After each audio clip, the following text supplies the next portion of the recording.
Sziasztok, jó estét! Szeretettel köszöntök mindenkit a GBME Budapesti LMBTQ plusz egyetemista közösség rendezvényén, ami a Budapest Pride sorozat része, és a mai este egy nagyon különleges este, mert első részben két rövid filmet fogunk megnézni. Az első részben a spanyol LMBT idős otthonról, a második részben a magyar meleg mozgalomnak a kezdetéről, és utána beszélgetni fogunk a két magyar meleg mozgalom ikonikus alakjával, Láner Lászlóval, és a másik vendégünkkel, Pálffy Balázssal. Ez egy igazi történelmi erekje. Eredetileg egy rózsaszín háromszög volt, most már kifakult, mert 17 éve itt van kiragasztva. Ezt annak idején azért tettük ki, mert útjelzőül szolgált azoknak, akik gyalog mentek föl az első Pink Piknik helyszínére. Ezt nem nagyon lehetett másképpen megtalálni, csak ilyen kis útjelző táblácskák segítségével. Emlékszem, hogy a betonra is ilyen zsírkrétával voltak lerajzolva ilyen nyilak, de hát ez ilyen világító műanyag tapéta, rózsaszín tapéta volt, nagyon feltűnő volt. És hát úgy látszik tartós is. A fákon is voltak végig a másik oldalon, csak hát a fák nőnek és ledobták magukról, de ezeket úgy látszik itt hagyták. Na, induljunk! Azért gondoltunk, hogy ezt le fogják tépkedni az emberek, bár abban az időben nem nagyon tudták még, hogy a rózsaszín háromszög mit jelent. Még mielőtt a felvonulások kezdődtek volna, volt két Pink Piknik 3-as határhegyen, és hát ott is fényképeztem. Az ilyen nagyon különös volt, mert nem mondták meg előre a helyszínt, hanem... Rózsaszín kreppapírból voltak a tájékoztató szalagok a fákra kötve, milyen útvonalon kell menni, hogyan lehet megközelíteni azt a helyet, ahol majd piknikelünk. És akkor én oda elmentem, és ott ült 4 pasi, kamarazenéltek, egy csellista, egy mélyhegedűs, egy rendes hegedűs, meg egy brácsás, és akkor ott klasszikus zenét játszottak, és imbolyogtak a férfiak és a nők, és ettek, és mindenki boldog volt, és volt egy ilyen, hogy ezt így el se lehetett azelőtt képzelni, és volt egy ilyen egészen varázslatos hangulata.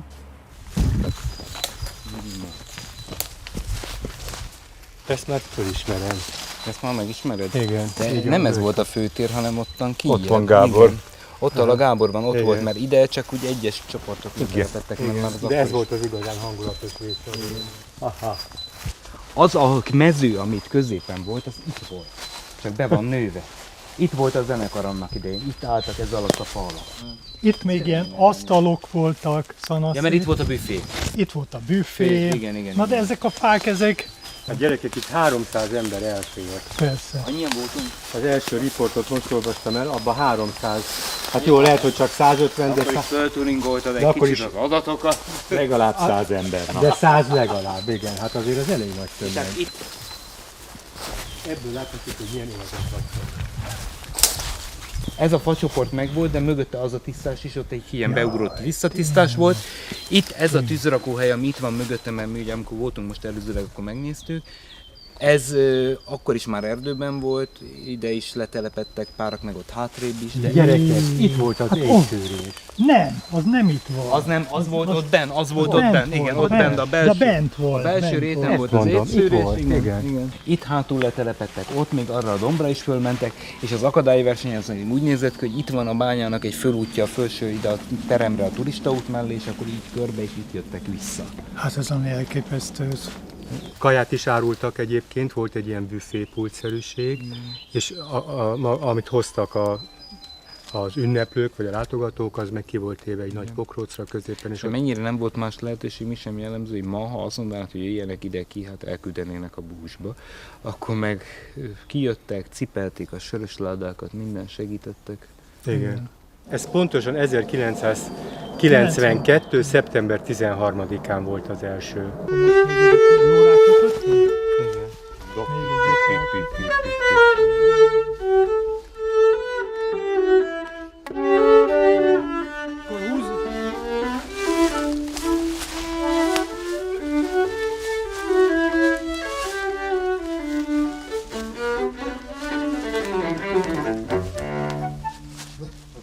elér, de itt ugye, hagyjál nekem is helyet.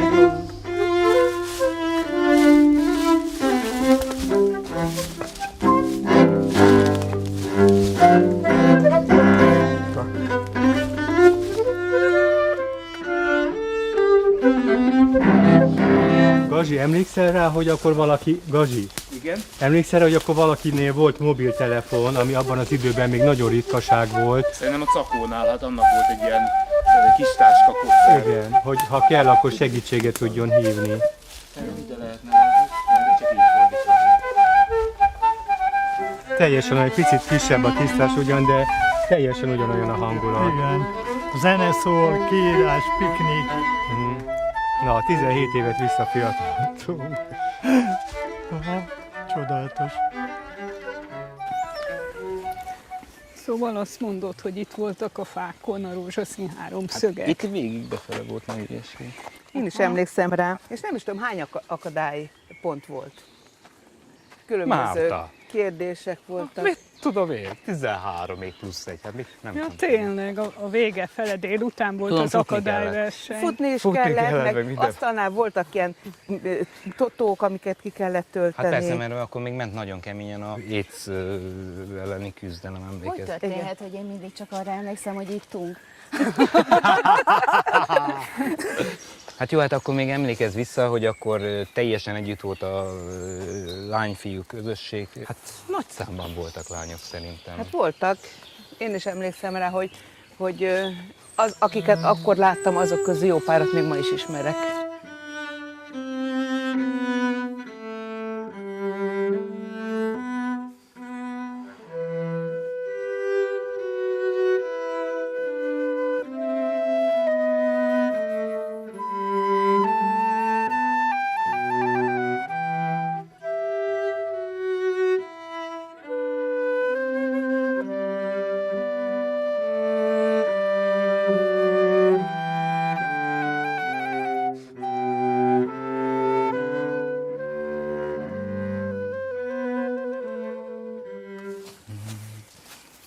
És azért elég jól benőtte a Hát természet. az a baj, hogy lenne a bányaudvart is elég szépen.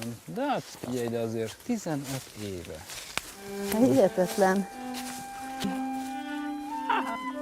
A meglepetés.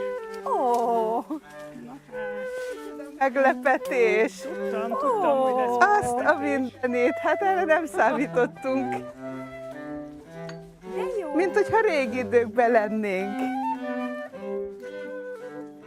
sziasztok. Hát ez aztán a meglepetés. Vigyázz! És látok Hihetetlen. Ilyen magas. Ezen aggódtam egyébként, hogy mennyire van meg a tisztás. Meg lányok azért sokkal kevesebben voltak akkor még. Legalább az elsőn biztos, sokkal kevesebb Hát lány te figyelj, volt, de mint Laci, pasi. azért voltak szerintem 15-20. Na jó, de A hát 300-ból. 300-ból akkor Hát jó, azért... persze. És hol volt meghirdetve, mert ugye szájhagyomány útján terjedt a Másokban. másokban. Megmutatom, jó? Jó. Nagyon jól látszanak a szúnyogok. Látod ennek a transzparensnek a Igen. csicske. Megpróbáltunk egy olyan fotót, ami minél kevesebben látszanak. És itt van az étszűrés is. Nem kéne tábort tüzözni egyet? Na, szemtelenkedik. Mert van hozzá begyújtósunk. Ez az újságra vonatkozott, hogy húz innen gyorsan. És tudjátok, hogy mi az érdekes? Az, hogy itt már számtalanszor elhangzik, hogy ez tulajdonképpen a Gay Pride. Tehát akkor már tulajdonképpen tisztában voltunk vele, hogy ez annak az előzménye, magyarországi körülmények között pillanatnyilag ezt lehet megcsinálni, Igen. de mi annak szántuk. Igen. első Pride az ugye pont szeptemberben volt, Szeptember amikor az első 6-án, igen. felvonulás az egy pink piknik helyett volt. Volt egy ilyen, amit úgy szerveztünk, hogy ilyen bolhapiacnak indult volna. Jaj, tényleg, hát asztalokat hoztunk ki, ahol lehetett ilyen régi dolgokat árulni. Szóval ezek a részletek, ezek nagyon eltűntek. Könnyen elképzelhető, hogy egy csomó ember úgy egyedül eljött, és lehet, hogy utazott vidékről, Persze. és itt áldogált, és senki ez nem szólt. Hát minden esetre azok azért eléggé személyes rendezvények voltak, tehát az nem olyan volt azért, mint azt hiszem, mint hogy most elmegy az ember egy diszkóba. Nem?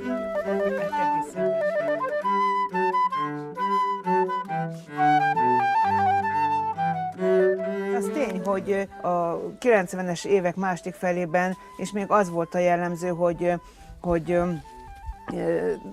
nem túl sok nőt lehetett elérni. Tehát a nőknek elég nagy problémája volt az, hogy hol találnak leszbikus nőket. A pasik sokkal nagyobb, tehát a melegek, a homoszexuális férfiak sokkal nagyobb agresszivitást váltottak ki a társadalomból mindig. Tehát ilyen szempontból veszélyesebbnek tűnt a meleg férfiaknak az előbújás, és tényleg nem volt semmiféle tapasztalat.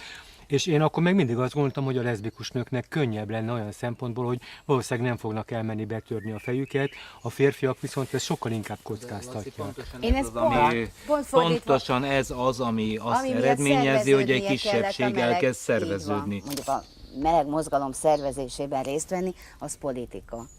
És gondoljatok bele, hogy a 80-as évek végén körülbelül a politikai arány a nők és a férfiak között milyen nagyban tolódott el a férfiak javára. Ez ugyanúgy megjelent, tehát egész egyszerűen a nők nem voltak hozzászokva, hogy ilyesmiben benne legyenek. Meg kellett tanulni az egész női csoportnak, akik. Szóval tök idegen volt a női gondolkodástól az, hogy mi most meleg politikát csináljunk, vagy leszbikus politikát csináljunk. Ha valaki önmagát először meg akarja találni, akkor annak minden áron határolódnia kell, mert hogyha nem határolódik, akkor nem tudja maga falait megalkotni, nem tudja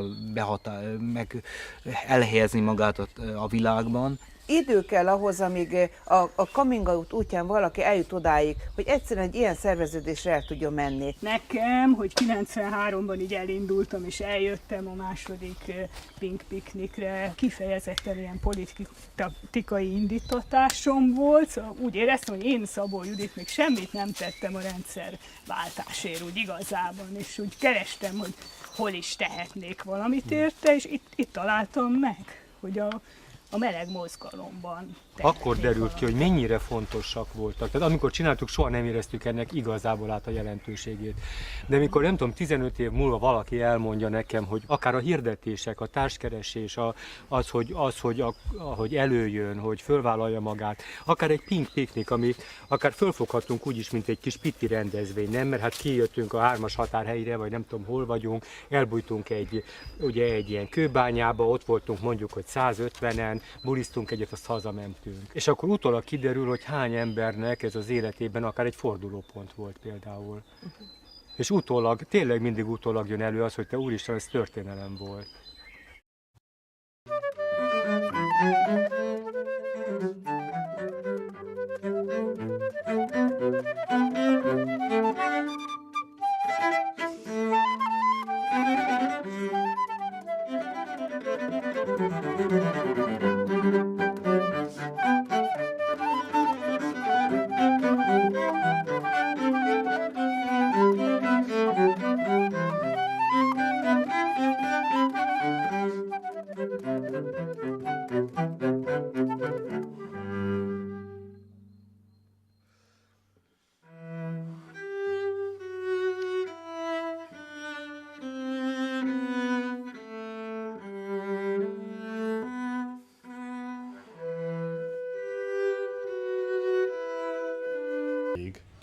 És Pálfi Balázs rádiós műsorvezetőtársunkat köszönhetjük még itt, aki a Petőfi Rádióban 1990 és 2007 között vezet az önazonos, LMBT személyeknek szóló havonta jelentkező rádióműsort, és jelenleg a Tilos Rádióban műsor a Szappanopera helyett. Hogy éreztük magatokat most ez a videó után? Mennyire vagytok így büszkék? Hát engem nagyon felkavart több szempontból is. Mindig nagyon jó visszaemlékezni erre, hogy amit mondtam is a végén, hogy az ember rájön utólag, hogy mennyire fontos volt, amit csinált, ami abban a pillanatban nem lehet pontosan felmérni ennek a jelentőségét vagy a hatását. Ugyanígy voltunk az újsággal is, hogy hát tudtuk, hogy fontos, de eltelt nem tudom 20 év vagy mennyi azóta, és még mindig emlékeznek rá az emberek, és még mindig a meleg történelem része, tehát mindig a meghatározó része, igen. És szóval mindig az elmúlt, vagy az idő igazolja vissza, hogy az fontos volt, vagy jó volt, vagy volt jelentősége. Balázs? Nagyon izgalmas itt a valóság és a valóság reprezentációja. Én ugyanis nem voltam a Pink Pikniken. Ezen a bizonyos első Pink Pikniken valami dolgom volt, nem tudom. Viszont amikor megkértek rá, hogy menjek el erre a felvételre, akkor persze, hogy elmegyek. És hál' Istennek nem kellett beszélnem, tehát ott én néma szereplő voltam, de nagyon jó volt, mert eléggé ismertem, hiszen a második pikniket, amit ugye Szabó Judit is emlegetett, abban már vastagon benne voltam, ugye volt a vita a következő pikniknél, hogy megjelentessük-e a narancs ilyen pici eldugott rovatában, hogy lesz Pink Piknik, és nem már egy ilyen elbújtatott, vagy ilyen kevésbé megközelíthető helyen legyünk, és akkor győzött ez a második verzió, és a következő piknik az már egy nagy piknik volt, és megvolt a maga sajtónyilvánossága, és nagyon, nekem az az első piknikem, arról persze nem készült film, de hát ha ez az első, akkor ez az első, tehát győztünk. Igen, azért tulajdonképpen ez egy folyamatos vita volt, hogy nyilvánosságot nyilván minél inkább szerettük volna elérni, ugyanakkor féltünk attól, hogy az nagyon sok embert elriaszt. Tehát akkor még teli volt mindenki félelemmel, meg bujkáltak, és igazából nem is tudtuk felmérni, hogy fog reagálni a külvilág. Tehát az egyik az volt, hogy szerettünk volna a nyilvánosságot, másrészt meg azt, hogy azzal elveszítünk esetleg embereket, és akkor ez mindig úgy lassan, óvatosan lépkedtünk előre. Bevallom őszintén, bizsergető érzés itt ezt a videót után így beszélgetni veletek, és így ülni veletek, mert én 2000-es évek elején jöttem rá, hogy meleg vagyok, amikor a Mások újságból tájékozottam, és tenne a Pálfi Balázsnak a rádió műsorából. Úgyhogy ti voltatok a két világító torony a nagy sötét büdös éjszakában, azt kell mondanom, annyira információszegénység volt az internet előtt, hogy el sem tudjátok képzelni. Tehát olyan hírek voltak évente, hogy volt a Pride, ja, de a híradóban láttam este, hogy ma volt. Mondtam, köszi, tehát úgy le voltunk maradva a hírekkel, hogy... Hát igen, az egy teljesen más világ volt olyan szempontból, például mondjuk a társkeresés. Hát az úgy ment, hogy az újságban volt egy kis kupon, részben azért, hogy aki hirdetni akar, az vegye már meg az újságot, részben meg, hogy korlátozzuk a szöveg terjedelmét, és akkor a kuponon megadta a címét a hirdető, de azt csak mi tudtuk, nyilván az újságban nem jelent meg, az újságban csak egy jeliggel jelent meg, és akkor aki válaszolni akart, az újság szerkesztőségébe elküldte a válaszlevelét egy leragasztott borítékban, ráírta a jeligét, mi aztán azt megcímeztük és tovább küldtük. Tehát aki hirdetett, az körülbelül 2 hónap múlva kapta meg a választ. Tehát ilyen. Most és meg mérgesek vagyunk, ha valaki az e-mailre nem válaszol 1 órán belül, igen, hogy... Igen. Még egy kis színes adalék, hogy én úgy buktam le otthon, hogy meleg vagyok, hogy a Mások újság kiesett a ruhásszekvényből, elbuktam, úgyhogy... És nagy botrány volt? Nem volt nagy botrány. A anyukámnak 17 éves voltam, akkor el kellett mondani, hogy akkor most mit érzek, ennyi igazából. 18 éves koromban szerettem volna, de előbb sikerült igazából. És mondtad a zárómondatod a filmben, hogy érezted, hogy akkor most visszanézve, hogy ez történelem volt. Hogy hány ilyen pillanat volt így visszanézve így erre a LMBT történelemre, amire részesebb voltatok, nem csak úgy láttátok, hanem ti csináltátok, ti voltak a mozgatórugói, akár az újság, akár az első felvonulás, hogy... Tehát rengeteg ilyen volt. Tehát eleve a Homérosz megalakulása, akkor utána a Lambda Budapest megalakulása, akkor a Mások szamizdat formában, aztán utána, amikor a Mások már hivatalosan megjelent, az első Pride, a Kertbeni Károly emlékműnek az összehozás, közadakozásból összehozása. Nem, az első észvilágban hely, lokál, meg így nagyon sok ilyen... Szóval egyszerűen nem is lehet számba venni. Gyakorlatilag, vagy az első diszkóhajó, ami ilyen meleg diszkóhajó volt, az még a Homérosz szervezésében az első évben. Szóval őrületes, minden, ami első volt, az baromira fontos volt. Visszatérve a spanyol filmre, hogy megmutatta, hogy mekkora küzdelmek árán jutottak el ők is a világosságig, mind ahogy ti is harcoltatok a magyar meleg mozgalomban, és megteremtettek nekünk a biztonságot. Én úgy érzem, hogy láthatósághoz nagyon sokat hozzájárultatok ti is, ezért hívtam a barátaimat, ismerősöket, hogy jöjjenek el, tegyük tiszteletüket, mert a láthatóságért a legnagyobb harcot szerintem ti vívtátok a 90-es években. Igen, a 80-as évek vége felé már elkezdődött ez. Én le vagyok maradva 2-3 évvel a meleg mozgalomban, mert ugye én 88-89 körül költöztem Szegedről ide Budapestre, kezdtem itt dolgozni, vettem egy nagy levegőt, elmentem a lokálba és jelentkeztem az Egyesületbe. Velem találkoztál először, emlékszem. Igen. De aztán kicsit lazább lett, tehát hogy nem voltam annyira aktív, viszont rögtön elkezdtem írni, amikor már mondtátok, hogy akkor lesz a követ, és akkor elkezdtem írni. És akkor onnantól kezdve a dolgok követték egymást, ilyen furcsa személyes átfedések, hogy mit tudom én, az Egyesületben volt az Ambrus Péter, akit én nem ismertem, csak a nevét egy nagyon érdekes szociológiai munkát készített egy Dzsumbuj címmel. Tehát úgy ismertem, aztán hogy ő az Ambrus Péter, én elkezdtem tévézni, és akkor kiderült, hogy Ambrus Péter elkezdi szerkeszteni egy roma műsort, és akkor kellett egy riporter, leültünk, ja, te vagy, jó, és akkor elkezdtem, mit tudom én, tévézni vele, meg kellett tanulnom, hogy úgy csináljam a riportokat, hogy teljes mértékben ki lehessen vágni belőle. Tehát az egy jó játék, egy ilyen szakmai játék volt, tehát sok-sok ilyen párhuzamos dolog volt. Én HIV/AIDS ügyekben kezdtem el mozogni, mit tudom, az első Plusz Egyesület előd szervezetének az évkönyvét írógépen 2 ujjal én pötyögtem le.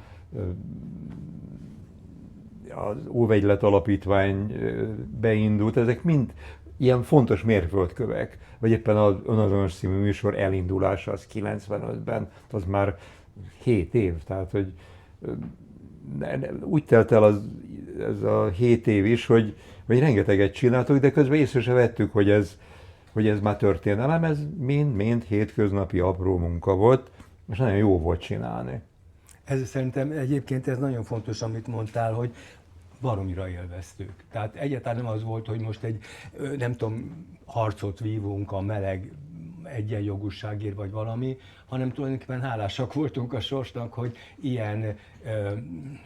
ilyen dolgokban lehet részünk, fantasztikus társaság jött össze, a Lambda Budapestnél már tényleg egészen családi hangulat volt, és hát a szerkesztőségi értekezletek azok tényleg olyanok voltak, mint egy házi buli, hajnali 3-ig tartott sokszor meg ilyenek, tehát amúgy is magánlakásban volt, úgyhogy ha ezt az ember ilyen elszánt, szenvedélyes harccal csinálta volna, talán nem is lehetett volna ilyen hosszú ideig csinálni. De így, hogy öröm volt, így hát igazából akkor estünk kétségbe, amikor be kellett fejezni a másokat, és az volt egy borzalmas élmény, hogy most akkor vége van. De hát akkor már szerencsére volt, ami átvegye a szerepét. De egyébként az előbújással kapcsolatban akartam mondani, hogy amikor a Homérosz megalakult, hát az egy nyilvános dolog volt, az elfogadt, tehát akkor kellett egy felsőbb hatóság, az egészségügyi minisztérium volt, a Csehák Judit, igen. És amikor megalakult az Egyesület, akkor egy sajtótájékoztatót akartunk tartani, de egyszerűen nem volt ember, aki vállalja arccal névvel. Szóval majdnem ezen bukott meg az ügy, hogy ki az az elszánt harcos, és a Romzsai Lajos volt, aki pszichiáter volt egy intézetben, és akkor utána hát izgultunk és remegtünk, hogy mi lesz vele, hogy másnap bemegy a munkahelyére. És akkor mesélte, hogy mikor nem tudom, az étkezőbe bement, akkor a nővérek összesúgtak, hogy ez az a buzi orvos. És akkor mit tudom, ez tartott 3 napig, és attól kezdve nem az, hogy nem veszítette el a betegeit, a pácienseit, hanem még többen akartak hozzá menni kezelésre. Tehát nagyon sokszor alaptalan volt a félelem, de hát amíg nem próbálta ki az ember, addig Igen. mindenre lehetett Puding gondolni. próbálja az evés, igen, szokták Igen. mondani.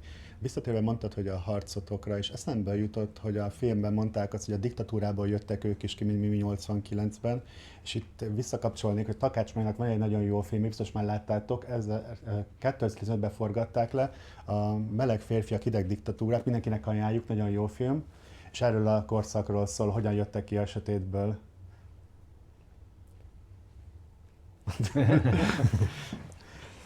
Igen, Gábor operatőrségével. Az a baj vele ezzel a filmmel, hogy nagyon jó, és nincs olyan, és hál' Istennek nincs olyan, hogy így kellett, vagy így lehetett. Szóval annyira egyéni módon kellett a coming out-ot megtenni mindenkinek, akik ott ebben a filmben szerepeltek, hogy kiderült, hogy ahányan vagyunk, annyiféle módon tettük meg azt, amit meg kellett tennünk. És nem akarta senki megmondani, mi sem, hogy így kell, úgy kell, hanem legfeljebb ajánlottuk, hogy az mennyire jó, hogyha az ember túl van ezen, mennyivel egyszerűbb az élete. De nem volt presszió, nem volt nyomás a meleg mozgalomon belül sem, és ez szerintem nagyon szerencsés, mert ha ilyen nagyon erőszakosak lettünk volna, akkor bezárul a kör. És most jön rá az ember, hogy önkéntelenül is mennyire jól döntöttünk akkor, amikor azt mondtuk, vagy azt gondoltuk, hogy nem akarjuk mi megmondani, hogy XYZN hogyan coming out-oljon, hanem megteremtjük azt a közeget, amelyik támogatja. És ez egy ilyen nagyon erős támogató közeg volt a nyilvánosság. És hogy találtatok egymásra, amikor még nem volt internet, nem volt ez az online világ, akkor hogyan ismerkedtetek? Hogy amikor még nem volt mások újság, hogy akkor egymásra néztek az utcán is? Vagy túljáztatok, amit egyszer meséltél már, hogy villamosan így egymásnak estetek úgymond véletlenül, és így lehetett ismerkedni, hogy... Ilyen is volt, olyan is volt. Annak se volt bejárt útja, vagy kijárt útja. Én egy vidéki kisvárosban nőttem fel. Aztán egy vidéki nagyvárosban jártam főiskolára, és kezdtem el dolgozni. Melyik nagyváros? És akkor elmentem egy másik nagyvárosba.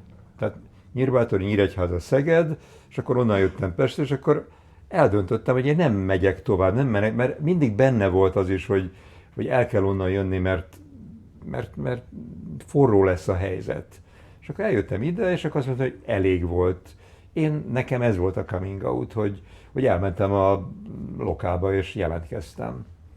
De hát egyébként azért nem volt olyan borzasztó nehéz az ismerkedés, hát teljesen más formája volt természetesen, és az első lépést nagyon nehéz volt megtalálni.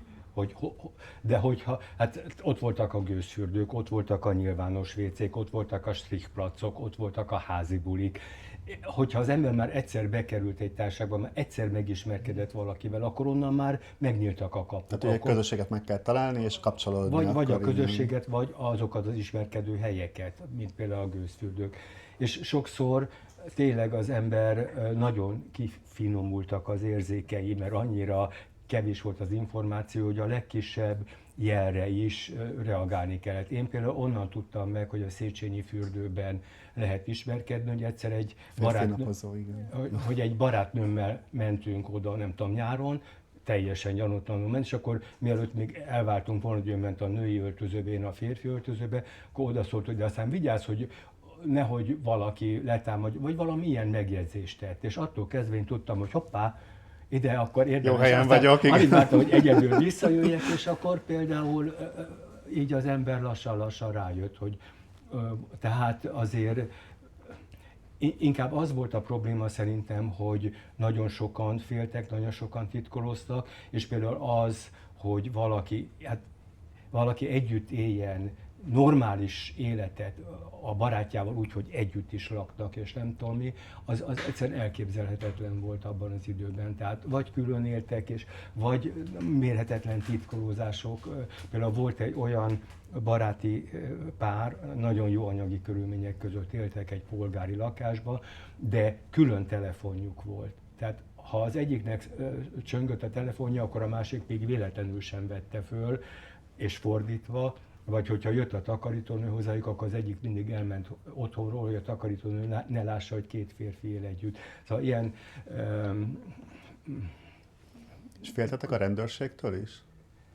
Hát én mondjuk a rendőrségtől különösebben nem féltem. Megbüntethető volt a homoszexualitás. Hát akkor igen. már én ugye a 70-es évek végén 18-20 éves koromban kezdtem el így ismerkedni, akkor már ezt a veszélyt különösebben nem éreztem, viszont a megaláztatástól az ember rettenetesen félt, az, hogy a család kiközösít, hogy a munkahelyen, hogy reagálnak rá, tehát ez volt számomra legalábbis a visszatartó erő. Köszönöm, hogy emlékeztetem. Előbb nem mondtam, hogy Laci 70 éves volt 2 hete. Igen. Igen. Jobb lett volna azt mondod, hogy 60, de hát Istenem, ez van. És Balázs 69 éves jelenleg. Igen. 3 hete, május 14, te... Én május 29. Akkor 4 hete, vagy valami ilyesmi. És miért volt fontos a Mások újság? Azért, mert végre volt egy olyan tér, ahol megjelenhetett. Egyrészt, ha az ember írt, meg mondta a gondolatai ezzel kapcsolatban, akkor végre volt egy tér, ahol ez megjelenhetett. Tehát ezért volt nekem fontos. És pontos, és nagyon jól lehetett érzékelni, hogy ez azoknak, akik olvassák, azoknak mennyire fontos. Én a Magyar Ifjúságnál voltam egy 3-4 évig, előtte rádióztam, és például, mikor mondom, 89 vagy 88 júniusában eljöttem Pestre, elkezdtem dolgozni a Magyar Ifjúságnál, és a következő év májusában megszűnt a lap. Nem éreztem a dolog súlyát, jelentőségét, persze nagyon jó hely volt, meg nagyon élveztem, hogy végre írhatok, és nem csak a számat téphetem, de az egy munkahely volt. A Mások az meg egy belső közösség volt legalábbis számomra. Az inkább ilyen szívügy volt, ha jól értem.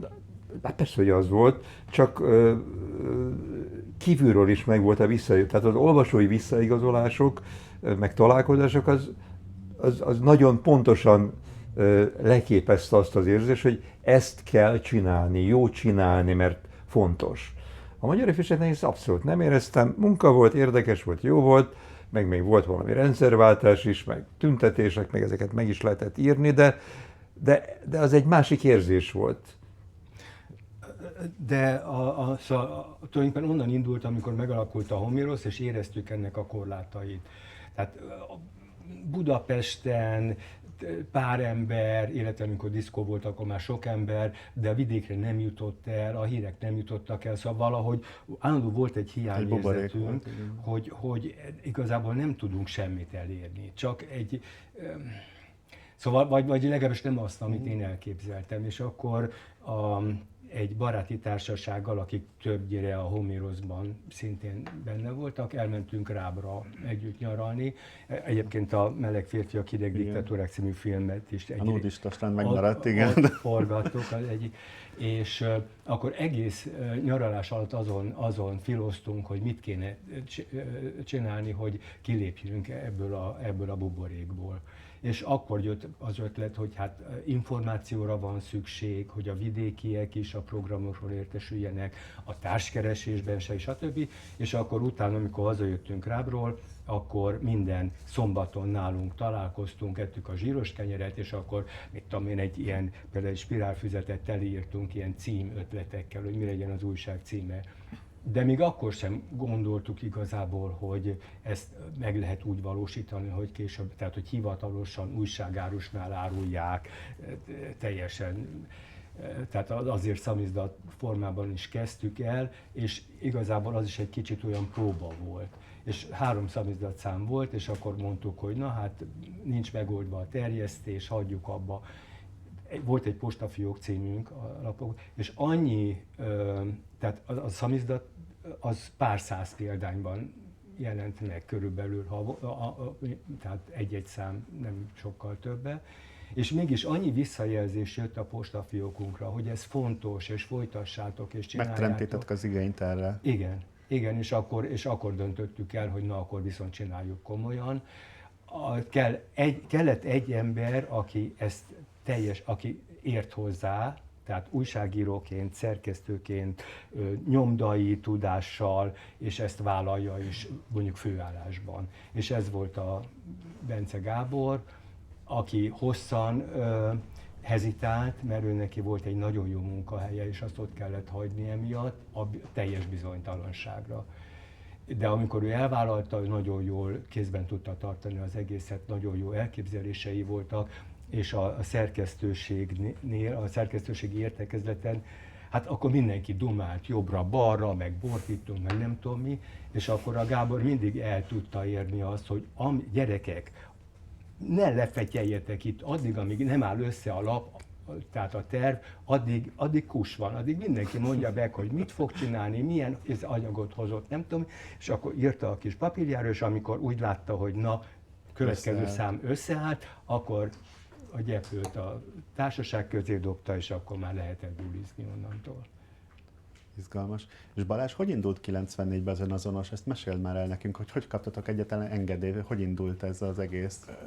A rádióban volt egy elnökváltás, és kitalálták ennek örömére, hogy lehet műsorötleteket megírni, vagy műsorötleteket beadni, vagy műsorötletekkel jelentkezni.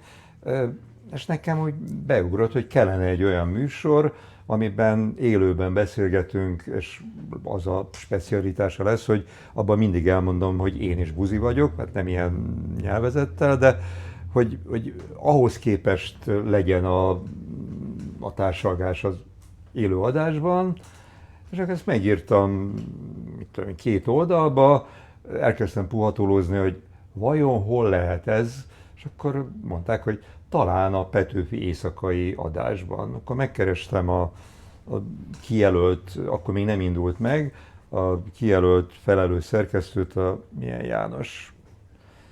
Mindegy, majd eszembe jut a neve. Régi rádiós volt, látásból ismertük egymást, oda vittem neki a papírt, elolvast, tényleg? Tényleg? Jó, akkor csináld. És akkor elkezdtem havonta egyszer. Először éjjel 2-től ment 4-ig, aztán 4-től 3-ig, és utána 10-től 11-ig. És akkor utána egy idő után, amikor a Petőfi... Ez havi egyszer volt, igen. Igen, és aztán 90, vagy 2006-ban, vagy 7-ben. Szóval mindegy, szóval amikor a Petőfi Rádió megszűnt, akkor, vagy átalakították zenei adóvá, akkor felajánlották, hogy ha akarom, akkor egy 4 órában nem élőben esetleg csinálhatok ilyet, vagy majd, hogyha úgy alakul a műsorszerkezet, akkor visszakapom az éjszakai adásban. Soha nem alakult úgy a műsorszerkezet onnantól kezdve. Tehát beindult, és nem volt indok és ok arra, hogy megálljon. Tehát nem azt mondom, hogy szerették, tudomásul vették, hogy van ez a műsor, kell, jó, rendben van, működik. De amikor véget ért, akkor hát nem tapsoltak, de úgy tudomásul vették, hogy akkor ennek vége. Én is tudomásul vettem, hát nem nagyon tudtam más csinálni. Tehát azt úgy csináltam főállásban, hogy nem főállásban volt, mert én a Kossuth Rádióban dolgoztam, onnan kaptam a fizetésem, a Petőfin, amit csináltam, azért ilyen súlyos ezrek prémium járt. Tehát ilyen, tudom, hogy a fizetésemnek az 1/10 részese. Tehát kaptunk érte pénzt, de ha abból kellett volna megélni, hát az érdekes lett volna. Akkor inkább honorárium volt, mint fizetés, igen. Úgyhogy ez így alakult. És akkor térjünk vissza az első Pride-okra, ami a Pink Picnicből nőtt ki végül is, ha úgy vesszük. Ez is már egy történelmi pillanat, és milyen érzés, amikor visszatekintünk tényleg erre, hogy akkor elképzelhetetlen volt, hogy az első Pride-okat megrendezzék, és mégis elértétek. Igaz, hogy az első Pride még 97-ben úgymond, mi volt ez a szó, hogy Futóhomok. Futóhomok volt, igen.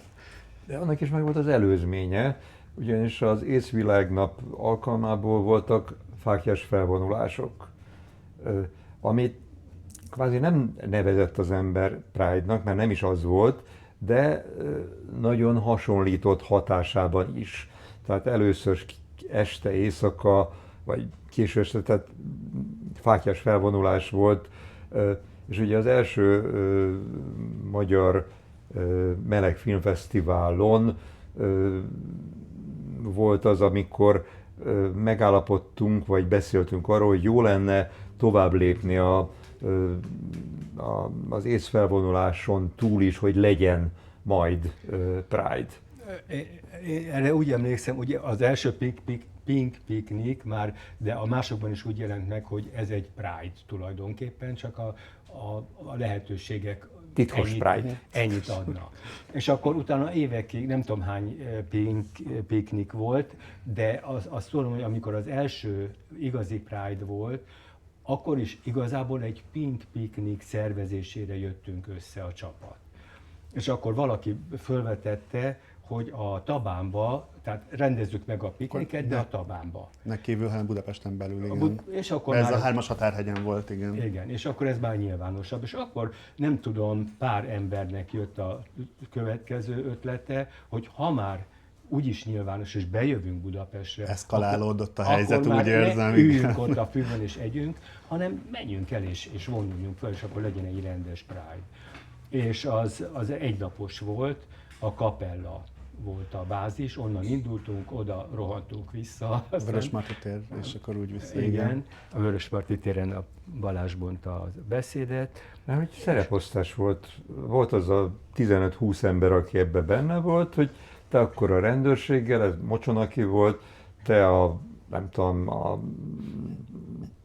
táblákat, meg a szórólapokat szervezed meg a programot, te meg mondjál beszédet, és ez így zajlott, ez ennyire egyszerű volt. Hát, ja, bocs. Mondjad. Tehát, hogy nem volt semmi pénz, és akartunk egy filmet vetíteni ott lent a kapellába, és akkor egy projektort kölcsönkértünk a valamelyik mozitól, amelyik ilyen a cirkogejzitől. És akkor megkaptuk a projektort, átrohantunk vele a kapellába, levetítettük, ha nem tudom, egymásra nézve, vagy valamelyik meleg filmet, fogtuk a projektort, visszarohantunk vele. Szóval egészen ilyen olyan elképzelhetetlennek tűnik, tényleg egy mesélitek, hogy... kezdetleges állapot volt, vagy nagyon kevés lehetőség. Például a kapella bejáratánál volt egy ilyen piros lúvballonból készült ilyen, nem tudom...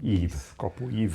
Igen, de persze nem volt pénzünk ezt csinálni, viszont a Terry Black előző nap valamilyen koncertet, valami AIDS koncertet rendezett, és ott volt ez a dekoráció, és akkor én elkértem tőle, és akkor azt átvittük valahogy a kapellához, és akkor oda tettük, hogy legyen. Ilyen bartelben megoldottátok. Igen, szóval így működött. Akkor tudom, hogy volt például tombola, akkor nem tudom honnan szedtük össze a nyereményeket, és akkor megkértem a Zsazsa Taxot, hogy ő vezesse le, és akkor Zsazsa Tax halálosan megsértődött, hogy ő ennél sokkal többet ér, ő egy szarkis tombolát nem fog vezetni. Úgy. Na, szóval így ment, őskor volt. Ez annyira elképzelhetetlen visszatekintve, hogy hogyan állt össze az első Pride, és előtte, mikor már ott gyülekeztünk, fogadtunk egymást, hogy 5-en leszünk, vagy 10-en, a nagyon optimisták azt mondták, hogy leszünk, vagy 30-an, ehhez képest sokkal többen voltunk. Legalább 150-200 ember. De az sok volt. Tudom. Az első Pride-nak az sok, és semmi atrocitás nem volt. Egy pasi volt kint a Buzigohom, és akkor mindig itthon vagyunk, meg vagyunk. Tehát egy fotóról ennyi maradt meg nekem, hogy tömeg, én beszélek, és ott valaki ott áll egy táblával, amin rá egy Buzigohom. És akkor utána, mikor nézzük a fotókat, akkor hát itt voltunk, meg vagyunk, hát mi a probléma? Tehát még ez se volt probléma. Ja, és akkor még egy apróság, hogy otthon csináltunk egy ilyen nagy háromszöget, valami furnéllemezből, és ugyanazzal... Rózsaszín háromszög? Egy háromszöget, és ugyanazzal a rózsaszín tapétával borítottuk be, amikkel korábban az útjelzők voltak. És az sokáig megvolt a háttérnél, vagy lehet, hogy még most is megvan az A államság. Ezt vittük el, 2023-ban volt egy Pink Picnic emléktúra, ott a 3-as határhegyen, és megvan még a Molinó, tehát az is kint volt. Vigyáznak rá a archívumban a srácok. Az a lepedő, az a mi lepedőnk volt, és akkor abban az időben volt egy nagyon jó fotós az újságnál, és ő festette föl ilyen festékszóróval ezt a Pink Picnic feliratot. Nagyon izgalmas tényleg, és visszatérve abból, hogy a félelemből hogyan jöttetek ki a fényre, ez annyira szép, hogy így felszabadult a meleg mozgalom is. És az első Pride-et hallgatni eszméletlen jó tényleg. És most van-e bennetek valami félelem még így idős emberként így a jelenben? Már mitől? Hát, hogy a múltban a rendőrségtől féltetek, a diktatúrában, még 89 előtt, és most a szabadság. Most is még ezt mennyire törékenynek érzitek például ezt, hogy elvehetik? Hát az Orbán rendszerből okulva ez valóban egy elméleti lehetőség, de hát egyrészt nagyon optimista vagyok, másrészt most, hogy ugye szabályozva van, hogy csak 2 cikluson keresztül lehet valaki miniszterelnök, ezért gondolom, hogy már nehezebb lenne egy hasonló típusú, ilyen diktatórikus államot létrehozni, de én egyébként most már öreg emberként 40 évig éltem együtt a párommal, mi voltunk az első pár, akik Magyarországon összeházasodtak, így melegként abszolút nem is értettem a kérdést pontosan. És hogyha arra gondolunk, hogy mondjuk idős LMBT emberként így szociális helyzetre, vagy a filmben látottakra vonatkozva, mit éreztek? Szerintem iszonyú nagy szükség lenne rá, Hasonló időseknek való LMBT otthonra, vagy... Igen, például. Vagy biztos, hogy nagyon szociálisabb sokan hálóra, a gazdaság körülmények között vannak, de a háttér most például szervez, ez mondjuk ilyen első lépésnek fölfogható, hogy egy 50 plusz klub volt, egy hónapban egyszer van, én is járok oda, szenzációsan jó, nincs nagy tömegön, kb. 14-en lehetünk, és annyira jól megy, és annyira élvezik a résztvevők, hogy eredetileg arról volt szó, hogy májusig tartsak, és akkor most decemberig meghosszabbították, mert akkora igény volt rá. És ez is egy nagyon fontos dolog, és akik oda járnak, többnyire magányos. És ez a program, ez miről szól, ha kicsit mesélsz róla? Ez az 50 pluszos klub. Hát ennek van egy vezetője, aki ilyen közös beszélgetéseket irányít, közös játékok vannak, neki van egy ilyen kutyája, akit időnként egy terápiás kutya, és akkor ott körbe jár, és akkor vele játszunk meg. Ez egy ilyen 2 órás közösségi program. És aztán mi magunknak is szervezünk ilyen külön összejöveteleket ezzel a társasággal néha. És gondoltatok erre, hogy ha idősek lesztek, akkor hogyan fogtok élni? Amikor még fiatalok voltatok, úgymond. Hát én, amikor együtt éltem a párommal, akkor ez föl sem merült, akkor az olyan biztonságosnak tűnt és idilli volt az életünk. Most, hogy ő meghalt, most egy kicsit félek a magánytól, és nem igazából látom át, hogyha múlik az idő, és egyre kevésbé fogom tudni esetleg ellátni magam, hogy akkor mi fog történni, ezt nem látom. És és akkor ezt a filmben hallható magányt, amiről meséltek, hogy akinek meghalt a párja, hogy magányosabb, vagy depressziós? Hát szerintem ez törvényszerűen együtt. 40 évig voltál vele, ezért igen, ez nagyon fontos. És nagyon nehéz megtanulni egy új életet, de nem akarok magamról beszélni, így ez a magánügyemről. Amikor Nádasdy Ádámmal beszélgettünk korábban, Isten nyugosztalja, szegény most márciusban halt meg, és őt is megkérdeztem, hogy hogyan dolgozta fel az előző párjának a halálát, és mondta igazából, hogy nem tudta feldolgozni, hanem jött egy másik párja. És akkor úgy az segített hát neki. Az Ádám még igen, akkor még fiatalabb volt, igen. És az ő párjának a halála még tragikusabb volt. Igen. És az is egy nehéz helyzet volt, igen. És Hát nekem szerencsém van, mert én gyerekként is öregnek gondoltam magam. Mindig 50 évesnek gondoltam magam, 10, 20, 30, 40 valahány évet. Nem 51, nem 47, pont 50 éves vagyok. És ez egy habitus volt, és amikor túlléptem az 50-et, akkor hogy ez pont ugyanolyan szar, mint előtte volt, tehát nem értem azóta se, hogy ez miért volt, de így volt, hogy én mindig 50-nek gondoltam magam, ami igazából még nem annyira öregség, de azért már tisztes kor, különösen, hogyha a korábbról nézzük. Kérdező, hogy milyen lesz, hogyha majd én már most öregnek érzem magam, és akkor, mikor mondtad, hogy az idős korról akarunk beszélgetni, igen, akkor mit kezdjük a sztereotípiákkal? Öreg, vagy vén, mint az országút, vagy mindenki annyi idős, amennyinek érzi magát. Hát én hol ennyinek, hol annyinak érzem magam. Meg hát vén, mint az országút, hát attól függ, milyen a borítása, meg éppen milyen állapotban, hogy tél van, vagy nyáron. Tehát megállapodtam magammal, hogy erre a kérdésre is nem fogok tudni válaszolni, hogy milyen lesz, amikor öreg leszek, mert egyrészt már voltam, meg vagyok, és hát a jövő az meg majd lesz, aztán valahogy meg kell élni. És azért, ne haragudj, azért az nem mindegy, hogy együtt élsz a pároddal, tehát nem vagy egyedül. Tudom, persze, tehát hogy nekem most ez így teljesen komfort, a jövőt meg nem tudjuk. Tehát abban a pillanatban, amikor így úgy alakul az életünk, akkor így úgy éljük meg. És a filmben még volt szó a láthatatlan vállásról is időskorban, hogy ezt mennyire éritek meg? Hogy mondjuk kevesebb a közösségbejárás, vagy kevesebb a barát, ismerős?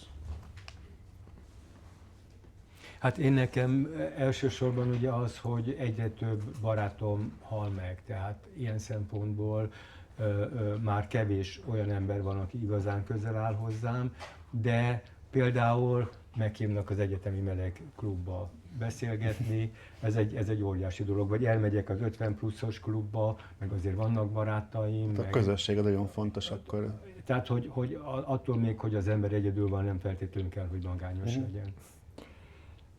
Szabó Judithoz néhány évvel ezelőtt még többször mentünk, és egyszer mondtam neki, hogy Judit, miért nem alakítunk egy olyan kört, ami majd a jelenlegi, vagy az akkor futó meleg mozgalomnak ad tanácsokat. És így nézett rám, hogy mi? És nem értettem, hogy ő miért nem érti, aztán most már értem. Tehát az ember életkorával együtt hogy kipörög bizonyos dolgokból. Tehát nem vagyunk a háttérben, nem vagyunk döntési helyzetben, nem írunk már annyit. Én 2 hetente a Tilosban megcsinálom a magam kis műsorát, de ezen kívül nagyon kevés ilyen meleg közösségi helyzetbe kerülök. Sokkal kevesebben, mint korábban. Tehát igen, az ember lassan kipörög a saját életéből, de hát ez vele jár, lehet ellene tenni, meg kell is, de nem azzal a felkiáltással, hogy kedves fiatalok, szeressetek bennünket, mert mi is voltunk fiatalok, és bár majd ti is lesztek öregek. Igen, tehát ez egy ilyen speciális élethelyzet, amit az ember mindig akkor és ott éli meg. Én még, amikor korábban az idős emberek úgy mondták, hogy nem hiszik el, hogy mennyi, vagy nem érzik, és mi az, hogy mindjárt 70 éves, vagy hogy van ez? Én se értem, de ez nem érték önmagában. Csak állapot, amit úgy gondozgatni kell magában az embernek. Tehát, hogy foglalkozni kell vele. Én például nagyon sajnálom, hogy ebbe a klubban nem tudok járni, mert ugye pont szerdánként volt. Most már csütörtökön. Most már csütörtökön, lehet, hogy most el tudok menni, mert ugye szerdánként én tilosoztam. De az úgy fontos, tehát, hogy meg kell találni azokat a pontokat, rengeteg könyvet olvasok, amiben néha felfedezek dolgokat. Sajnos nem tudom megosztani, vagy csak a tilos adásában, hogy van egy olyan könyv, ami erről szól, és akkor erről beszélek. Régebben ugye, hogyha az ember talált nagy ritkán egy olyan könyvet, amit nem, vagy ugyanolyan, hogy gyorsan megírta a másokból, mert fontos volt. Ugyanez a filmekre megváltozott a világ. Felgyorsult. Tudomásul kell venni. Visszacsatolva a filmre, hogy most beszélünk a közösségről, ők meg beszéltek arról, hogy a család az, ahol egymást szeretik, tehát a választott család is nagyon fontos a közösség nekünk, ha úgy veszük, hogy nem magányosodjunk el, hogy fejlesszük magunkat, és társaságban legyünk, igen. Egyébként a másokban annak idején volt is időnként voltak ilyen tematikus számok, és ott például a választott családról volt szó, hogy nagyon sok meleget például a családja kiközösít, vagy elutasít, és akkor iszonyatosan nehéz talpon maradni. Tehát akkor kell egy olyan közösség, aki támogatja, aki elfogadja, aki segíti, aki erőt ad neki. És az fontosabb, és ebben igaza volt a szereplőnek, amikor azt mondta, hogy néha a választott család fontosabb, mint a biológiai család, hogyha ők úgy viselkednek. Igen, és beszéltél a veszteségről, és előbb megemlítettem akkor Nádasdy Ádámot, aki még Raff Miklós álnéven írta másokba, és utána jelent meg, azt hiszem az Ésbe volt utána a publikáció, igen. Valamelyik labba, és utána kötetben is megjelent a Szakállas Neptun című kötetben, azok a novellák jelentek meg, amik annak idején a másokban, de egyébként akkor az Ádám nem azért álnéven írt, mert nem, akkor már régen fölvállalta a melegségét, hanem mint irodalmár, vagy mint művész nem volt egészen biztos magában, mert eddig prózát nem nagyon írt, tehát ő verseket írt, és azt nem tudta, hogy ez mennyire jó, hogy számára ez mennyire vállalható. Nem a melegség miatt, hanem a minőség miatt. És amikor a megfelelő visszajelzéseket kapott, akkor tudta ezt a saját néven is vállalni már. És beszéltél arról, hogy nagyon sok pályatársad, barátod már meghalt, hogy ez mennyire nehéz ezeket feldolgozni? Ezeket nem lehet feldolgozni. Ez örök. Szerintem, vagy legalábbis biztos van, aki fel tudja, én nem. Ez egy örök hiány érzet az emberben, ami nagyon szar. Az olyan, mint mikor, hogy folyton éhes lennél, és nem kapsz enni. Igen, és beszéltél arról, hogy a párodat ti voltatok az elsők, akik összeházasodtak, a bejegyzett éltási kapcsolatot megkötötték 2009-ben, ha jól. Várják? Igen. 2009, hogy volt, azt hiszem júliusban, vagy valahogy nyáron volt. És most puskázok, mert megnéztem egy filmet veletek, a beszélgetést, ami a háttérben készült el is a büszkeség és... Hú, Peti, itt vagy? Bányász élet. Igen, az Üldözés a büszkeségig riportfilmet megnéztem veled, és abban mondtad el, hogy 80 év ismerkedtetek meg, 24-ig voltatok együtt, és akkor még a Bencének 13 évvel volt idősebb, mint te. Igen. Most tudsz erről a kapcsolatról beszélni, vagy nehezen? Hát most ott látom a fényképét éppen. Hát önmagában az, hogy 40 évig együtt éltünk, azért az jelzi, hogy nyilván nem volt rossz a kapcsolatunk, és 20 évig együtt csináltuk a másokat. Szóval az egy... Hát munkaszerelem együtt, ez csodálatos, igen. És együtt laktunk, persze együtt éltünk, gyakorlatilag 24 órát együtt voltunk, és egy percig sem tudtuk megunni egymást. Tehát sokszor utaztunk együtt barátokkal, meg társasággal, de az igazán a legcsodálatosabb utazás mindig az volt, mikor kettesbe utaztunk. Nem, valahogy megtaláltuk egymást, és szerintem ez a legnagyobb ajándéka a sorsnak, hogyha az ember megtalálja az igazi párját, mert lehetnek kapcsolatok, lehetnek szerelmek, de az igazi pár, akivel annyira összetartozik az ember, hogy de tényleg szó szerint olvas a gondolataiban. Nálunk ez teljesen hétköznapi volt, hogy kimondta az egyik, amit a másik gondolt. Bár a végén már nem is nagyon foglalkoztunk vele, csak annyit, hogy ezt én gondoltam. Minek beszélgetni? Az biztos, hogy azt jelenti, hogy valahogy hát egymásnak lettünk teremtve. És emiatt nagyon szerencsésnek érzem magam, hogy nekem ebben részem volt, hogy megtaláltam a páromat. Szóval... És hogy próbálod feldolgozni a hiányát? Hát ez az, amit az előbb mondtam. Állandóan éhes vagyok, de nem kapok enni. ez. Sokszor kimész hozzá a temetőbe például, vagy ez hogy otthon vannak a hamvai, ja, úgyhogy nem megyek a temetőbe. És egy időskorra, amikor már 70 éves leszel te is, Balázs, gondoltok arra, hogy végrendelet, meg ilyesmi? Hát azon már rég túl vagyunk. Jaj, bocsánat, akkor. Hát, én amikor az önazonost elkezdtem csinálni, akkor kicövekeltem, hogy a magánéletemről nyilvánosan nem, vagy mennyit beszélek. Aztán ez kicsit néha mozgott, de alapvetően nem sokat változott. Tehát én nagyon keveset beszéltem, meg beszélek nyilvánosan a magánéletemről. Itt van 2001 óta együtt élünk, vagy akkor megismerkedtünk, és rá, mit tudom én,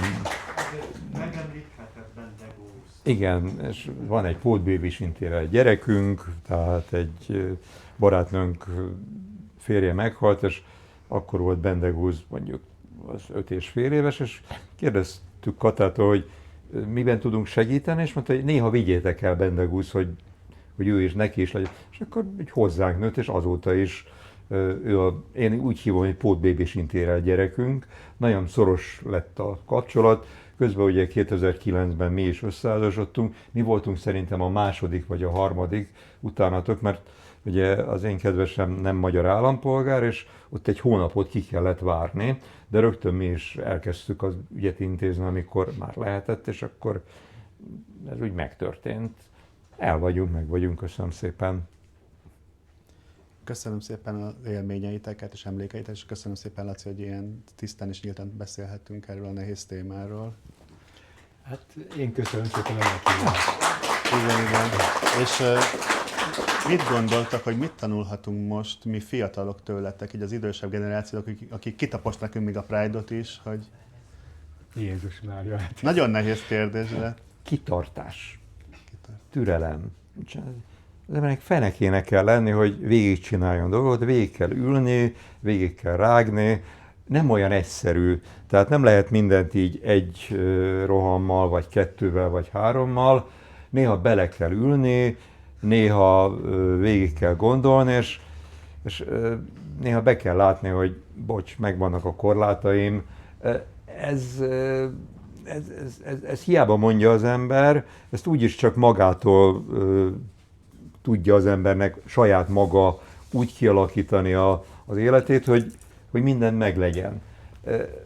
Tehát nekem úgy eszembe nem jutna azt mondani, hogy ez az én tanácsom, vagy az az én tanácsom. Mindenki találja meg magát, és éljen úgy, ahogy tud.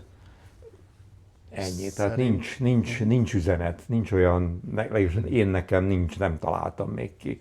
Majd, hogyha lesz, akkor majd elmondom. Akkor lehet, hogy egy kicsit tévhitbe élünk az idősekkel kapcsolatban, hogy ilyen nagy mindent tudom, ma magunknak gondolunk titeket? Lehet, Ó, mi mindent tudunk, mi tök. De.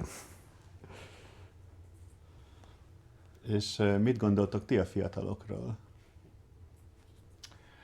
Hát az a baj, hogy én nekem nagyon kevés kapcsolatom van a mai fiatalokkal, tehát igazából úgy az utcán látom, hogy mindenki el van foglalva a telefonjával. Kis kütyűjét nyomkodja, ilyen kis buborékban. Ez egy teljesen számomra egy ismeretlen életforma, se jót, se rosszat nem gondolok róla, hanem egyszerűen ez egy másik világ, ami már nem az én világom. A generációs különbség itt már nem igen. igazából találom a helyem ebben a világban, de úgyis kifelé megyek, úgyhogy már annyira nem is fontos beleilleszkedni. Én inkább kicsit elvonultam, bezárkoztam, élem a magam. De Budapesten élsz? Budapesten, igen. És ott pont a lakásom pont a Vérmezőre néz, és gondoltam, hogy milyen jó lesz, hogy most ott ér véget a Pride, és majd fogok integetni egy zászlóval, de pont nem leszek itthon akkor, úgyhogy erről most lemaradtam, nagyon sajnálom. Hát esetleg igen. Azt. Balázs, szeretnél valamit ehhez mondani? Vagy? Szerintem nincs olyan, hogy általában fiatalok. Én sokkal, úgy gondolom, hogy a világ eléggé individualizálódott, és ez már velünk is beindult, tehát sokkal kevésbé közösségi, de mint ahogy mi is megtaláltuk a magunk saját köreit, baráti társaságunkat, párunkat, ugyanúgy a mai fiatalok is meg fogják találni. Ez a dolguk. Én nagyon nem értettem, és most sem értem, amikor idősebbek az, hogy ezek a mai fiatalok, mert sok idős komolyan gondolja, hogy ezek a mai fiatalok kevésbé értékesek. Nem. Ezek a mai fiatalok olyanok, mint amilyennek kell lenniük, egészségükre. Majd ők is megöregszenek, hogyha megérik. Legyen úgy. És volt olyan pillanat az életetekben, amikor a sok harc után azt mondtátok, hogy na, ezért érdemes volt végig csinálni az egészet? Hát én az előbb már mondtam, hogy nem harcnak éltük meg ezt az egészet. Az életutat, akkor úgy mondom, hogy... Hát Szerintem annál nagyobb siker nincs, hogyha az ember visszagondol az életére, és azt mondja, hogy jól csináltam, nem csinálnám másképpen, nem bánok semmit, az úgy volt jó, ahogy volt. És én nekem ez az És akkor mit érzésem... mondanám mondjuk az életednek a csúcspontjának a bejegyzett éltási kapcsolatú, vagy a mások újság, vagy így de nem összeérmény, nem hanem volt így egy sok. csúcspont, hanem Hegycsúcsok voltak egymás Igen, után szerencsére. igen. Igen, úgyhogy nagyon élveztem az életem, és nagyon örülök, hogy nem volt teljesen üres, vagy eseménytelen, vagy szóval, hogy amit az erőmből tudtam csinálni, azt megcsináltam, és hogy mondjam, tiszta a lelkiismeretem, hogy ennél többet én magamból nem tudtam volna kihozni. És ha találkoznál a 20 éves önmagaddal, akkor milyen tanácsot adnál neki az egész életre előre? Az, hogy bízzon a sorsban, és legyen optimista. Balázs? Én még mindig zavarba jövök, amikor azt mondják, hogy meleg ikon, meg klasszikus, meg ez olyan furcsa nekem, de hát nem tudok vele mit kezdeni. Tudomásul vettem, ez lett a sorsom, nem nagyon csinálnék én. Van egy pár dolog, amit picit másképp, amit nyelvet tanulni, és mert azzal kicsit problémáim vannak, jobban járni a világot, de hát így alakul az ember élet, aztán majd alakul. Szóval,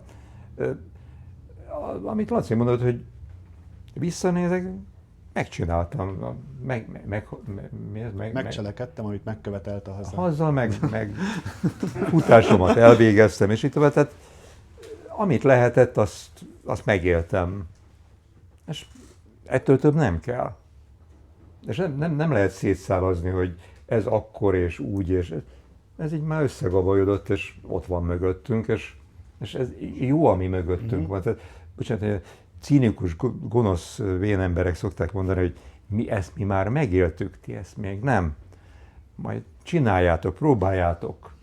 De ez van, hogy mi már túl vagyunk egy csomó mindenen, megcsináltuk a magunk életét, programját, és nagyon helyes az ifjúságnak ez a dolga, hogy csinálja, folytassa.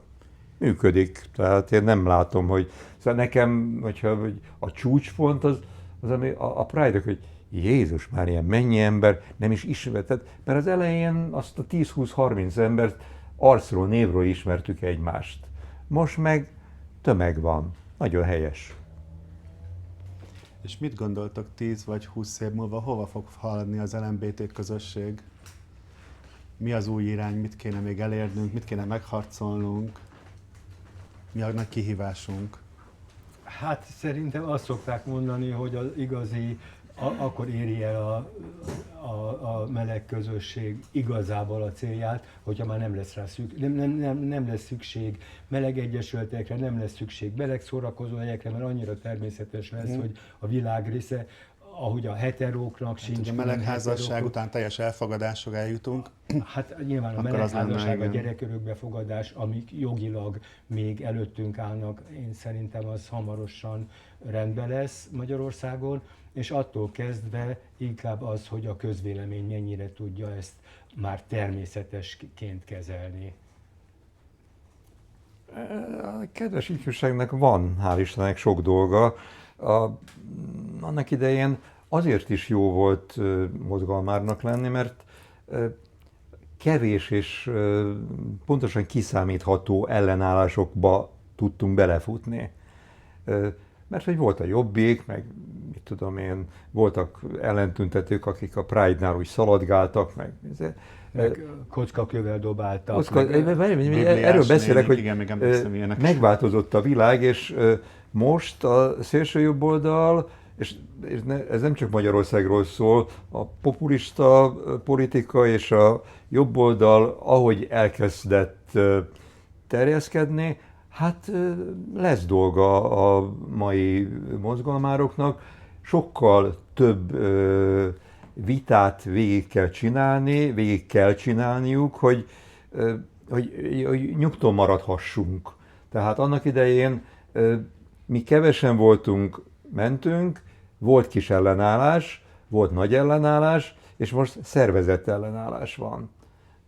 mert hogy a jobboldali pártok nem fogják azt olyan békésen tűrni, hogy egyenlő házasság, meg gyerekörökbefogadás. Jogilag ez majd meg lesz, de a közvéleményben folyamatosan kell dolgozni a melegeknek, vagy a meleg mozgalmároknak, hogy azt a fajta társadalmi ellenállást, amit sajnos akkor is jelen van, hogyha az ember nem szereti,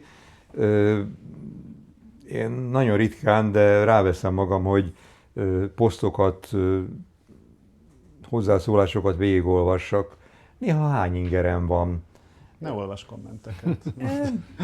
Én már akkor is azt mondtam, hogy ezzel valamit kell kezdeni, És az lesz a valami kezdés, hogy valahogy úgy alakítani a társadalmat, hogy minél egyszerűbb, normálisabb legyen az elfogadás, hogy ne elfogadás legyen, hanem természetes a jelenlétünk.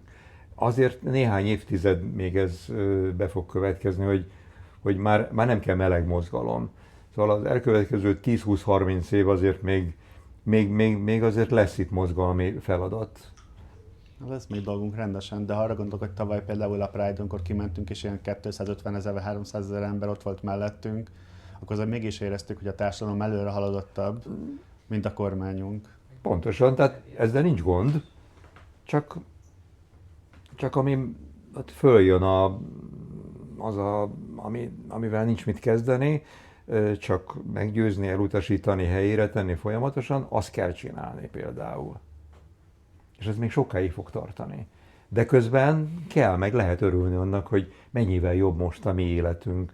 Néhány hónapja is, vagy néhány hete is, meg egyáltalán a 80-as, 90-es évektől igazából tényleg van egy ilyen szép íve az elfogadásnak. De hát akkor mehetünk vissza akár az 50-es évekre is. Azt hiszem a Takács Juditék dolgoztak föl ilyen bírósági peranyagokat, amikor melegeket bíróság elé álltottak még, tehát azelőtt a törvény előtt, amikor dekriminalizálták a homoszexualitást, és akkor mit tudom én, elég volt az, hogy szóval rettenetesen megalázó párbeszédek folytak ott a bíró és a perbefogott meleg között, hogy pontosan mit csinált, és mit fogott meg, és mit mondott, és hogy szóval volt a, nem tudom, WC-be megismerkedett két pasi, és akkor a WC-s néni kihívta a rendőröket, és akkor őket bíróság elé. Bárok, igen, hangulataik. Szóval ehhez képest például ez már nekünk is tulajdonképpen szinte egy elképzelhetetlen rettenetes helyzet. A mostani fiatalok meg a mi életünket is, ön kérdezted is, hogy ismerkedtek akkor a fiatalok. Tehát a mi fiatalkori életünket is valószínűleg borzalmasnak látjátok a mostanihoz képest. Bonyolultabbnak látjuk, de nem borzalmasnak azért, igen. Jó, szóval mindenképpen a világ mondjuk pár évtized távlatából, ami nem egy olyan hosszú idő, azért nagyon-nagyon sokat változott. Azzal együtt, hogy még mindig nem lehet pároknak gyereket örökbe fogadni, még mindig nincs igazi házasság, de mi ez ahhoz képest, ami volt mondjuk az 50-es években, vagy a 60-as években, és itt nem áll meg a világ, tehát ez most úgy tűnik, hogy pár éven belül például ezek a jogegyenlőségi kérdések, ezek Magyarországon meg fognak oldódni. És a Tisza kormány bejelentette, hogy visszaállítják az egyenlő bánásmód hatóságot, ami nagyon nagy bizakodásra ad okot, mert korábban is nagyon sok segítséget adott az LMBT jogok tekintetében. Igen. Viszont nekem most már több kérdésem nincsen hozzátok, viszont a közönségnek is megengedjük, hogy kérdezzenek, és akkor már is viszem a mikrofont, és akkor majd ebbe is beszéljél, és majd add tovább, aki.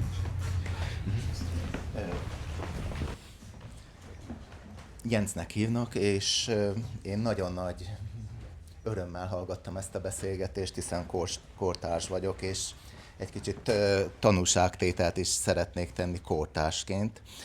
Én a Műszaki Egyetemen végeztem a BML villamosmérnöki karán, és 1987-től 93-ig a TU Berlinen voltam tanársegéd, tehát Nyugat-Berlinben éltem, ahol ugye egy szocialista hazánkfia került ki Nyugat-Berlinbe, és a Műszaki Egyetemen 2 LMBTQ programiroda volt klubbal, tehát ilyen nagy szemekkel néztem, és ott is nyomtatott sajtótermékek voltak még, mert ugye nem volt mobiltelefon, meg internet, vezetékes telefon az Nyugat-Berlinben ellátott volt, tehát az volt. És 88-ban például Christopher Street Day Nyugat-Berlinben, hát ilyen nagy szemekkel néztem, hogy ez miféle felvonulás, és hát akkor az még Nyugat-Berlinben sem volt olyan nagy, mint a tavalyi magyar Pride volt, tehát az egy hallatlan jó szervezés volt mondjuk Orbán Viktor részéről. Tehát így a szocialista hazánk fia ilyen nagy szemekkel nézte ezt a Kurfürstendamm-i felvonulást, és 93-ban tértem vissza Magyarországra, ahol ugye egy rendszerváltás volt, úgymond, és akkor találkoztam először ezzel a pult alól kapott, árusított Mások című újsággal, és hát ez volt a médium gyakorlatilag, amiből lehetett tájékozódni, vagy párt keresni, és akkor nekem volt egy közösségem, azt most nem akarom megnevezni, aminek a lap helyt adott, és jártam Gábornál és Lacinál, amikor lapzárta volt, párszor megjelent az én közösségemről is cikk, és igen nagy szeretettel fogadtak, mikor megmondtam, hogy én régen BMS voltam, és ott a Jövőmérnöke című újság volt, mint hivatalos lap, és nagyon nagy szeretettel fogadtak a lakásokon, a szerkesztőségben, és megjelenthetett a cikkem is, és tényleg a másokban ilyen elemző cikkek is megjelentek. Kettőt emelnék ki. Az egyik, hogy volt egy olyan Birtalan Balázs kortársunk, akiről itt 2 hónappal ezelőtt óriási előadást tartottam, amelyik a Bíbor Balázsnak volt az alapítója, amiből lett az Öt kenyér. Ugye ez egy katolikus meleg közösség volt, amiből ma lett ugye az Öt kenyéren keresztül a Mozaik keresztény közösség, ma 4 körrel működik, és illetve a Gazsinak a Vándormások köre, ami ugye egy ősrégi kör, úgy is mondhatjuk az Atlasznak az előfutára, mert most ugye valahogy az Atlaszba be van tagozódva, és így az Atlasz Sportegyesület is egy ilyen mozgalom, és tehát annak is a híreinek, tehát hogy van úszószakosztály, meg fallabda, tehát így lehetett tudósítani róla. Tehát ez volt a médium, és hát nekem is esett ki a szekrényből a Mások című újság, meg a pult alól vásároltam, meg ilyen történetek voltak. Én nagyon köszönöm a mai beszélgetést, mert számomra nagyon szívmelegítő volt, és nagyon nagy elismerésem ezért a tevékenységért, és nagyon nagy hálám. És talán a tavalyi Pride egy kicsit bizakodásra, és a mai változások is bizalomra adnak okot. Köszönöm szépen. Ki akar hozzászólni? És hát egy rádiós történetet megosztanék, mert hogy a mások kiesik a szekrényből, meg egy Géza nevű ismerősünk mesélte, hogy az önazonost hallgatta volna, csak a papája leült mellé, és nem tudta eldönteni, hogy hogyan tudja meg, és a kis rádiót ledobta az asztalról, és elnémult, és hát akkor így nem tudták tovább, és akkor így nem bukott le annak idején.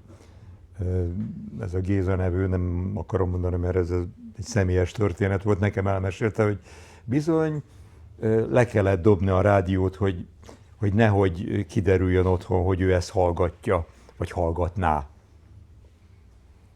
Ez csak, hogy ne csak a mások. Essen ki a szekrényből. Igen. Ja, akkor már én is elmesélek egy kis apró sztorit.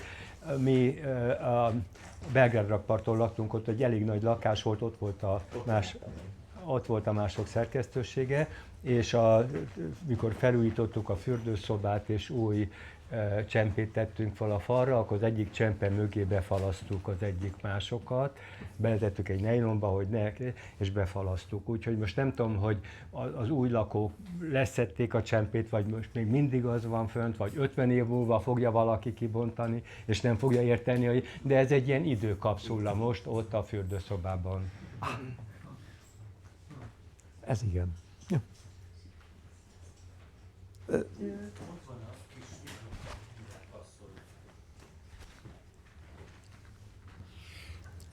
Én is kortárs vagyok, ugye, sőt, viszont azt nagyon jó hallgatni, meg nem tanultam, csak tanulmányoztam, meg utána jártam annak, hogy a magyar meleg mozgalomnak mi a mi a története tulajdonképpen, és alapvetően ugye azt lehet látni, hogy a férfiakat lehet látni. És tulajdonképpen ugyanaz például Szabó Judit, aki szintén elég régóta benne van ebben az egészben, de gyakorlatilag, amikor arról beszéltetek, hogy hol találkozunk, meg hogyan voltak ezek a dolgok, ezek férfi dolgok voltak, és ebből a szempontból a nőknek sokkal nehezebb helyzetük volt, mert ők még jobban láthatatlanok voltak. Tehát még csak véletlenül se voltak láthatóak, és hadd mondjam azt, hogy amennyire, az, hogy nektek volt egy Dunakorzó, vagy voltak a gőzfürdők, vagy ilyen, a nőknek nem volt ilyen hely tulajdonképpen, ahol ezt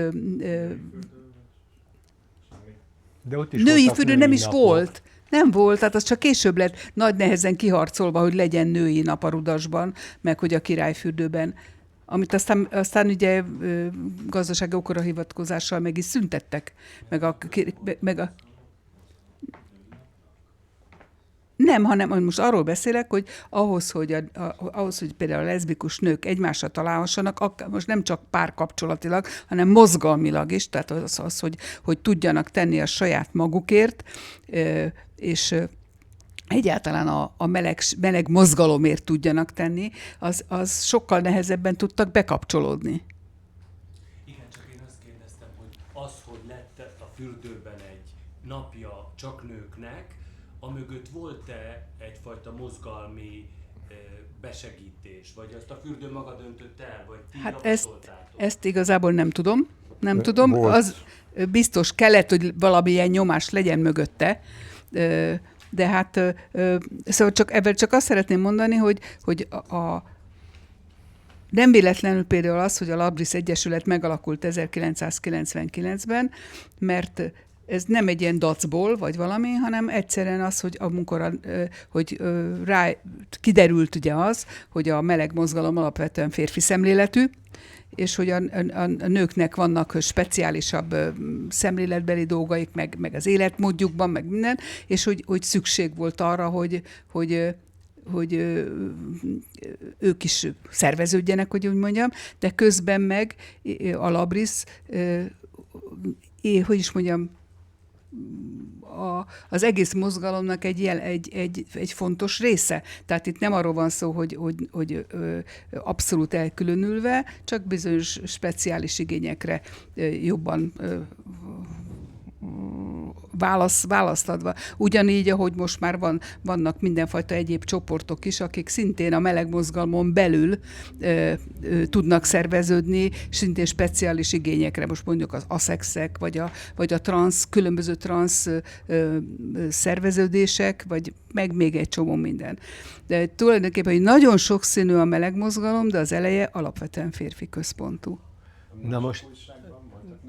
Na most erre szeretnék válaszolni, ez nagyon érdekes volt, mert amikor a Homiroszt megalakítottuk, az egy teljesen tudatos célkitűzés volt, hogy ez egy vegyes, férfiak és nők egyforma arányban lehetőleg vegyenek részt benne. És pont emiatt például az elnök helyettest, Dóri Andreát választottuk, hogy legyen látványosan is egy női vezetője az Egyesületnek, aki talán a leszbikusokat odavonza, vagy bizalmat ébreszt. És ennek ellenére nem nagyon vettek részt nők a Homérosz életében. Igen. És nem amikor a másokat kezdtük, ugyanez volt a célkitűzés, mi egy vegyes lapot szerettünk volna, és egyszer volt egy-két női munka, például a Takács Judit, aki viszont nem leszbikus, meg nem tudom, pár nő időnként írt cikket, de az inkább csak olyan unikum volt a lap életében. Mi soha nem zárkóztunk el ettől, de szinte automatikusan férfi lappá vált a mások, és utána aztán a leszbikusoktól kaptuk azokat a megrovásokat, hogy annyi férfi akt van benne, meg nem tudom, olyan fotók, amiket a leszbikusok fenyegetésként élnek meg. Szóval ők sokan kifejezetten ellenszenvel nézték. Visszavettétek a férfi testek ábrázolásából. kicsit szofisztikáltabb Igen. lett. Én ezzel nem azt akartam mondani, hogy ki lettek zárva a nők, hanem pont hogy az lassabban. hanem egyszerűen sokkal nehezebben tudtak bekapcsolódni ebbe az egészbe, mert sokkal nehezebb előbújni, sokkal nehezebb megtalálni egymást. Ma már ugye az internet, stb. Az egy másik tészta, de hogy ez a régebbi helyzetben ez sokkal nehezebb volt. Ez így volt. De közben meg végül is maga a mozgalom a mai állapotában abszolút integrált mindenkit, aki úgy érzi, hogy ide tartozik, tehát azzal nincsen semmi. Ezzel sem probléma, nem problémaként mondom, csak tényként. Ipoly mozi, én csak hírből ismerem, Igen. mert akkor én még falusi gyerek voltam, vagy nem éltem Budapesten, tehát hírből ismerem, hogy voltak olyan jó kis leszbikus bulik, amelyek... Azok vegyes bulik voltak. Igen, de leszbikus volt a Alapvetően szervezője is. leszbikus. A mozi igazgatója, a Juhász Ildi volt, de ő nagyon nyitott volt, tehát rengeteg meleg pasi barátja volt, és természetesen rengeteg leszbikus barátja, és például azok a jelmezbálok, amiket ő ott a moziban rendezett, hát ott szerintem fele-fele arányban voltak a nemek, és a legelső szamizdat, másokat az egyik ilyen Ipoly mozi jelmezbálon osztogattuk. A legelsőt, amit stencilgéppel nyomtunk ki.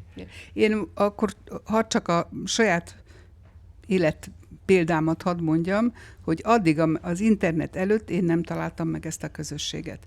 Pedig utólag ugye kiderült, hogy ahol itt a belvárosban laktam, hogy tőlem pár száz méterre több olyan hely is volt, meg ugye időnként változtak a földrajzi pontok, hogy a Szövetség utca, vagy a Rákóczi út, vagy a nem tudom hol volt az a szórakozóhely, vagy az egyetempresszó, nem tudtam róla. De honnan tudtam volna róla? Aztán az internet, amikor megjelent, akkor már egy kicsit könnyebb volt.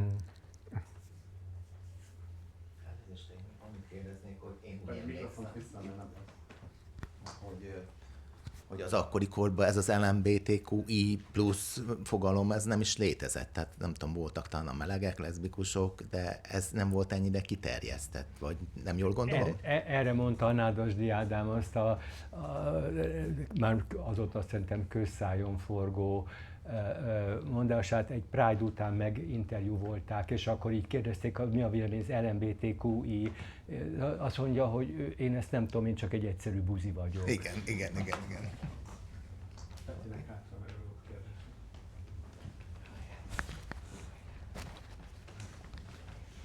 Én csak ki akartam egészíteni, hogy igazából szerintem a legtöbb országban ez volt a helyzet a nőknek a bevonása vagy nem bevonódására. A 50-es években Amerikában is ugyanez volt, hogy alapvetően férfiak kezdték el a mozgalmat, és voltak nők a homofil szervezetekben, és aztán létrehoztak a saját egyesületüket, a Bidi Tisztlányai nevű szervezetet az Egyesült Államokban, és pont azért, mert hogy nem érvényesültek eléggé a női szempontok, és hogy ez szerintem alapvetően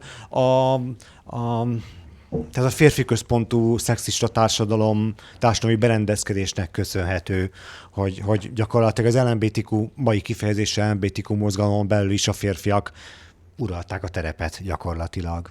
És köszönöm a pontosítást, hogy azon a bulin osztogattátok először a mások újságokat, mert pont pár napja tartottam sétát, ahol annak a bulinak a belépő jegyét mutattam fel illusztrációnak, úgyhogy most már össze tudjuk kapcsolni ezt a belépő jegyet azzal az első mások újsággal.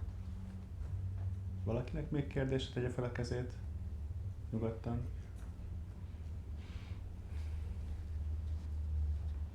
Senki többet harmadszor? Jó. Akkor most pedig nagyon szépen megköszönöm akkor Balázsnak és Lacinak a beszélgetést, nagyon tartalmas és szerintem gyönyörű volt, a meleg mozgalom kezdetéről hallani, és akkor a mai estét lezárjuk, és ha szeretnél további információt vagy kérdésedek lenne, bátran forduljatok hozzánk. A következő LMBT körkép alkalma 2026. szeptemberben lesz, most egy nyári szünetet tartunk mi is, és megújulva visszatérünk új vendégekkel, új témákkal, izgalmas dolgokkal. Köszönjük, hogy itt voltatok velünk ma este. Ha tehetitek, adományaitokat járjatok hozzá, hogy a közösségi tér fennmaradjon, programjaink közös erővel tartjuk fönt, ezért kérjük lehetőségeteket, mérten támogassátok a terembélet költségeit. A mai estét ezzel hivatalosan is lezárjuk, de természetesen maradhatok még beszélgetni, ismerkedni, reflektálni, amit hallottunk, beszélgettünk egymással, és reméljük összealakul, hogy találkozunk veletek, és akkor jó estét kívánunk, vigyázzatok magatokra, és vigyázzunk egymásra. Köszönjük! De nagyon jó volt, köszi. Köszönöm. Én is köszönöm. Nekem is jól esett ezekről a dolgokról beszélni. Köszönöm, Balázs. Szívesen. Máskor is. Majd 10 év múlva, akkor 10 év múlva már 80-asok leszünk. Már mindjárt 80-as. 10 év, nem tudom, hogy kell